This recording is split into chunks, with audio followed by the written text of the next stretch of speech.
Pemirsa, Jumat malam lalu di Gedung Balai Kartini berlangsung acara amal bagi daerah-daerah yang terkena longsor di Pulau Jawa dan Sumatera. Acara amal tersebut diselenggarakan oleh majalah Tajuk, Mustika Ratu dan Bintang Group. Acara itu dihadiri oleh Kasat Jenderal Endriartono Sutarto, Arifin Panigoro, Yeni Putri Presiden Abdurrahman Wahid, serta sejumlah pengusaha terkenal. Dana amal diperoleh dari hasil pelelangan barang-barang berharga seperti stick golf milik Kasat.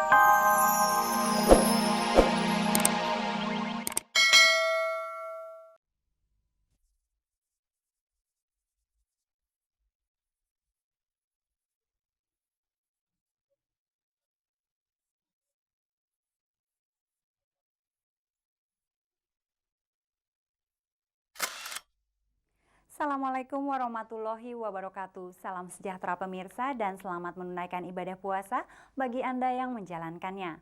Jumpa lagi bersama saya Lea Katlia dalam tayangan paling bergengsi, Cek dan Dicek. Inilah tayangan infotainment yang membuka cakrawala Anda tentang dunia selebriti. Sejumlah informasi menarik telah disiapkan tim Cek dan Dicek yang dapat Anda saksikan sore ini. Pemirsa, sore ini kita akan menjumpai artis Marissa Haque yang semakin sibuk berceramah agama. Dia juga rajin mendalami tasawuf. Sebagai artis dan produser, belakangan Marissa jarang tampil. Sejumlah artis ikut mendukung malam dana amal untuk bantuan korban longsor dan banjir di Jawa Sumatera dalam acara yang diselenggarakan atas kerja sama majalah Tajuk dan Cek dan Dicek Group. Saat-saat menjelang Natal, Idul Fitri dan Tahun Baru, jasa pos semakin dibutuhkan.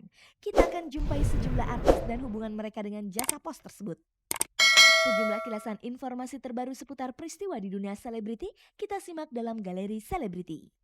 Seorang wanita mengaku masih berstatus istri sah dari pria yang kini menjadi suami Emilia Contessa. Kisah terusiknya perkawinan Emilia ini akan... Pemirsa, banyak artis yang menjadi pendakwah, diantaranya Marissa Haque. Dikabarkan belakangan ini ia banyak memberikan ceramah agama, memandu acara keagamaan di televisi, dan juga mendalami tasawuf. Pemirsa, ada yang berubah dalam kehidupan artis Marissa Haque saat ini. Selain mengubah penampilannya dengan mengenakan busana muslimah lengkap dengan jilbabnya, kini istri Ikang Fauzi ini pun sering tampil sebagai penceramah dalam berbagai acara siraman rohani. Bagaimanakah Marissa bisa beralih dari seorang artis menjadi seorang penceramah agama? Saya nggak pernah merencanakannya sendiri. Saya merasa ini bawah tangan Allah ya. Dan saya sendiri backgroundnya juga bukan dari IAIN, tapi teman-teman saya dari IAIN banyak sekali dan mereka sering membetuli ucapan bahasa Arab saya masih belum sempurna. Bahwa kalau sekarang saya banyak diminta berceramah, saya merasa ini adalah potensi yang belum saya bangunkan. Dan ternyata tiap orang mampu dengan gayanya masing-masing. Dan saya selalu membawakan dalam sebuah gaya yang semi formal, artinya apa ya? Tidak juga informal karena message-nya mesti sampai, tapi kalau misalnya kaku kayak ceramah atau kuliah di dalam kelas kan boring, dan orang melihat saya bukan hanya kepengen melihat sebagai seorang daiyah karena belum jadi daiyah gitu, kapasitasnya belum, tapi lebih kepada mereka kepengen lihat seorang Marissa Haque yang mengerti urusan keimanan Islam walaupun masih sedikit. Sejak kapan persisnya Marissa Haque tertarik menjadi seorang penceramah? Udah lama loh, sebetulnya udah 5 tahun, tapi sekarang makin ke belakang mungkin karena usia saya juga dianggap mapan ya, menjelang 38 tahun usia saya hari ini, ya makin banyak tiap hari. Untuk menjadi seorang juru dakwah tentulah tidak mudah. Dalam hal ini, adakah Marissa tidak grogi saat tampil sebagai juru dakwah? Bismillahirrahmanirrahim, terus aja begitu, terus ya hasbiyallahu wa ni'mal wakil, ni'mal maula wa ni'man nasir, la haula wala quwata illa billahil aliyil azim, terus zikir. Tapi yang grogi kalau misalnya lagi ceramah di syuting Cek and Dicek, kampungan gue masih nggak pede. Lantas tema apa saja yang biasanya menjadi materi dakwah Marissa Haque? Macam-macam, luas sekali. Ya, tema Islam, tema ilmu pengetahuan, tema IT ya, information technology, tema linguistik, tema keluarga, tema edukasi, pendidikan, tema ini gizi, balita, just name it.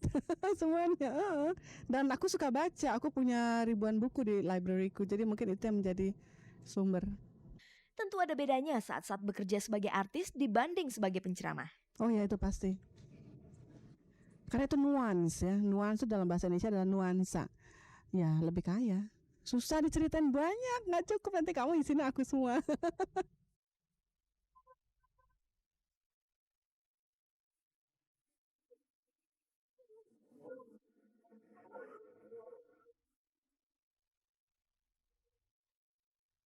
Pemirsa, inilah berita hangat dan menarik yang berhasil dihimpun tim Cek dan Dicek untuk Anda.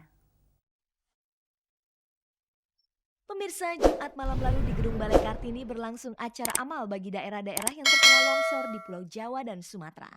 Acara amal tersebut diselenggarakan oleh majalah Tajuk, Mustika Ratu, dan Bintang Group. Acara itu dihadiri oleh Kasat Jenderal Endriartono Sutarto, Arifin Panigoro, Yeni Putri Presiden Abdurrahman Wahid, serta sejumlah pengusaha terkenal.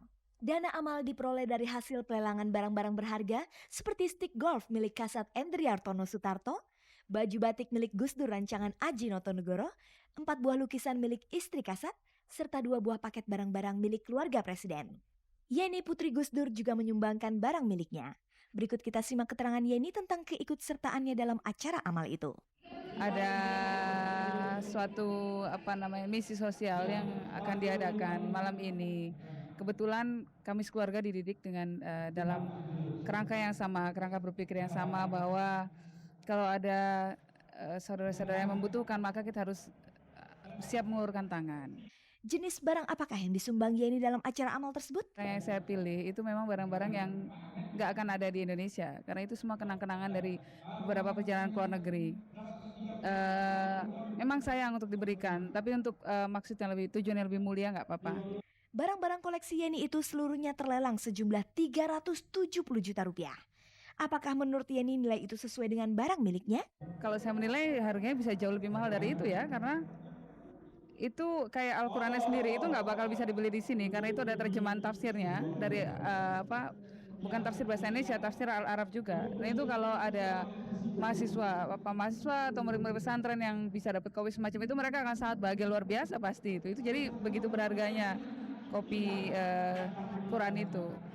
Dana yang terkumpul malam itu adalah 2 miliar 450 juta rupiah. Selain barang-barang milik Yeni itu, stick golf milik Kasat terjual 500 juta rupiah.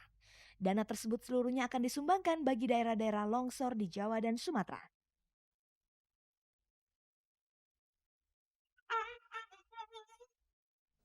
Pemirsa, kegiatan Jasa Pos meningkat tajam menjelang Lebaran, Natal, dan Tahun Baru. Sejumlah artis pun ikut dalam kegiatan surat menyurat, baik untuk keluarga maupun untuk penggemarnya. Baiklah pemirsa, bagaimana kalau langsung saja kita ikuti kegiatan mereka?